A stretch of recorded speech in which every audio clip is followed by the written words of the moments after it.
So this demo is going to go through how to create your 4-slide Photoshop portfolio. And starting out, what you're going to do is download the blank template. This could be on a tiny URL that your teacher gave you or up on Schoology in the folder, and you want to download that PSD and open it up. And it should come up with these guides, and you want these guides. You also are going to have some pre-made layers. For instance, we have this text right here, which is editable. If we clicked on it and went to our type tool, we could go out and double click and just type in our own stuff. Make sure you check with your teacher in terms of what reflection questions to answer. So what can we do with this background? So I'm gonna show you a couple examples. This is my example. Now I've already loaded some of my art pieces in here too. And that's what you're gonna do. You wanna load up at least 6. We'll take a look at Mr. Jenner's example. So for his background, just a black background with some blue graphic shapes that he created. There's a lot of different ways you could go about this. One of my demos for one of my classes was this, where I was going in with a lot of brushes. So I'm going to show you how to do a little bit, but you're going to have to kind of play around and just kind of experiment with the background. So first thing I would do would be to create a new layer. I'm going to put that layer all the way at the bottom and then maybe choose a color. So I'm going to go just to my paint bucket tool and I'm going to say, okay, I want a gray background. And I'm just going to dump paint in there. Okay, now really I could just kind of leave it, but I'm going to suggest that you do some more. So what different ways could we add some graphic elements to this? If you saw Mr. Jenner's, he could have done something like what I'm about to show you. So I'm going to create a new layer. I'm going to go and take my marquee tool and just draw a thin line. I'm going to go to my paint bucket and I'm going to select a new color, and let's do like a teal, and I'm going to go ahead and paint that. And I'm going to deselect it, and I'm going to go to my move tool, and now I just have this shape. So what I'm actually going to do is option click and drag it to duplicate it, and then I'm going to shift select these 3, which are now on 3 separate layers. I'm going to rotate them, and I'll kind of have this just be there, kind of breaking between these. So each section here is designed so it could be a slide in Instagram or an image in Instagram, and you can slide.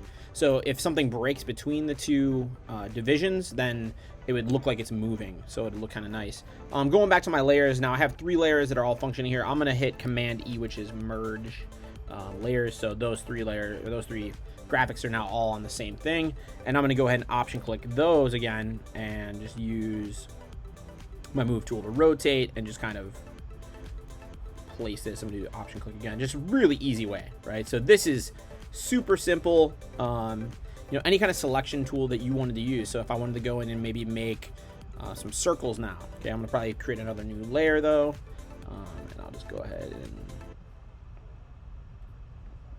create some just designs. It's gonna break up my space here, make a bigger one here. And all right, I want this one to be like a darker color, so I'm gonna go in and I'll just paint bucket those. And so this is just a really simple way to make some simple graphics to fill your background. Another thing I would recommend is going to your brush, and now I have a bunch of pre-made brushes, so you might get like splatter paint. So I have like spray paint graffiti, right? So if I went in here, I could use this to create some background imagery, whether it's on a new layer or not. I have some brushes that I've made myself, and there should be another demo for that. So my honeycomb brush, for instance, could be something that I use. So maybe I go with this one, and I'm like, okay, I want maybe a darker color, and I'm gonna have this just break up the background space, right? And so that's just another way. You're just trying to kind of create something that you could have your imagery sit on top of. Now, one thing you can see for mine, now it's a little bit hard to read the text, so one thing I would probably recommend is making a new layer. I'm going to go to my marquee tool. I'm going to make just like a square in this section. It's not the whole size of that, but maybe partial. And I'm going to go and just dump some paint. Because my text is black, I'm going to fill it with like a lighter color. And, you know, that would, Command D to deselect that. So this would be something that could function really well with the text there. I could go on, answer my reflection questions just by, clicking out there. Do it that way. We're going to go probably to the layer itself and then go out and then you can change everything. Start typing your own answers in. So, design your background and make it look kind of sleek. What I'm going to do now is just start pulling in some of my art pieces. So I'm going to go to my art folder, and I'm going to just select some that I like. So what I would do is just pull in these JPEGs and start placing them where I want them to be. So if I want this one maybe to be here, I'm like, oh, you know what? I don't like actually that white background with this one. I want it to be just like the actual image itself, you know, no background. I could go to my magic wand, select the white, hit delete. Oop, this one needs to be rasterized, so I'm going to right click, rasterize the layer because I just dropped it in, and I'll just delete that background out. So, and I could probably do better, you know, cleaning this up if there's like some extra parts that I just don't like there, you know. Right. So next thing here is I'm going to go and pull in a couple more art pieces. So I'll bring in, let's see, some of my paintings. Now, you, depending on what class you're in, you might have digital work, you may have images from Photoshop or Illustrator. These that I'm pulling in right now are just some of my more traditional stuff, and so I would just kind of place it. Now, another thing we could do here is we could label these. So if I went out with my type tool, let's get a font that I like here that's better than that one. I'm going to go to, I'm going to type in my Babus New, so B-E-B, Babus New Regular. And so I'm going to go ahead and type down here. Now, I need to pick a color that is going to look good. So let's go ahead. I'm actually going to get a black for my color, and I'm going to call this Inktober, Inktober Drawing 2020, and then maybe ink on paper, just kind of say what medium or what material it is. And I can't see it, right? So now I'm going to go ahead and make a new layer. I'm going to drop that underneath, and I'm going to just put like a little sliver here.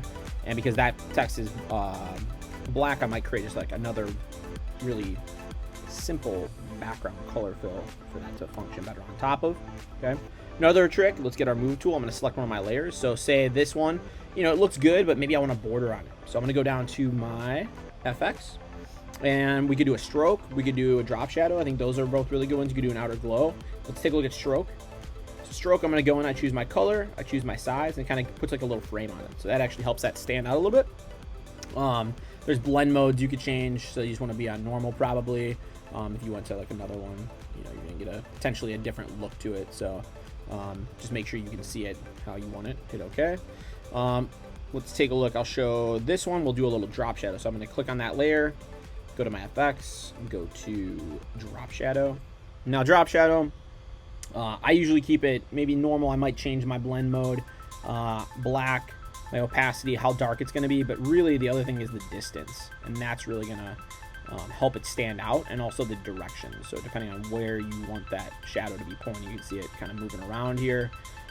Distance is just going to give it a little bit more thickness. And then maybe I'll go ahead and mess with the spread. So the spread will kind of make it a little bit bigger. I don't like that actually. Let's go with the size here. Okay, there's my size. I like that.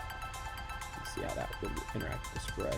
I'm going to lower that a little bit. So that kind of stands out. It kind of makes it look a little bit more three-dimensional, like it's popping off the page. So that looks good to me. And then I would populate again just the rest of my artwork in here. So you can see Mr. Jenner's examples here. Here's my example. Now when we're totally done, okay, I have all my 6 pieces loaded up here.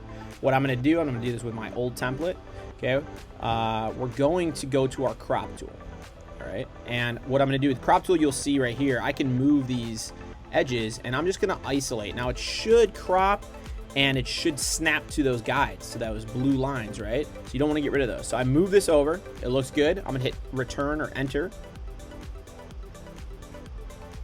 and it's going to crop this image down. Okay, now we're going to undo that in a little bit, but we want to save out each section. So I'm going to go here. I'm going to go to File, Save As, Save on your computer, Save a copy, and I'm just going to go ahead and change this to JPEG, and then I'm going to save this in my folder. So this is my digital portfolio, so I'm going to click New Folder, Demo for Slides, hit Create, and I'm going to call this Slide 1 Biggest Portfolio, and hit Save. Okay, and then I would just bump it up. You know, 12 is fine. Okay, now I don't want to save this now. Well, I can, but I want to undo because I need to export another section. So I'm going to undo, And then I'm simply going to grab my crop tool once again, and I'm just going to move it over, and it should, again, snap to those lines. Boom. Hit return, enter, and it'll crop it down for us. Obviously, you can see it doing its thing. And I would go to File, Save As, save on your computer. Same spot that I just did the last one. So digital portfolios.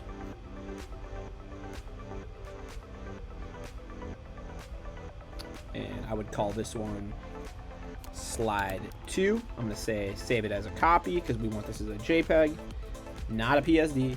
And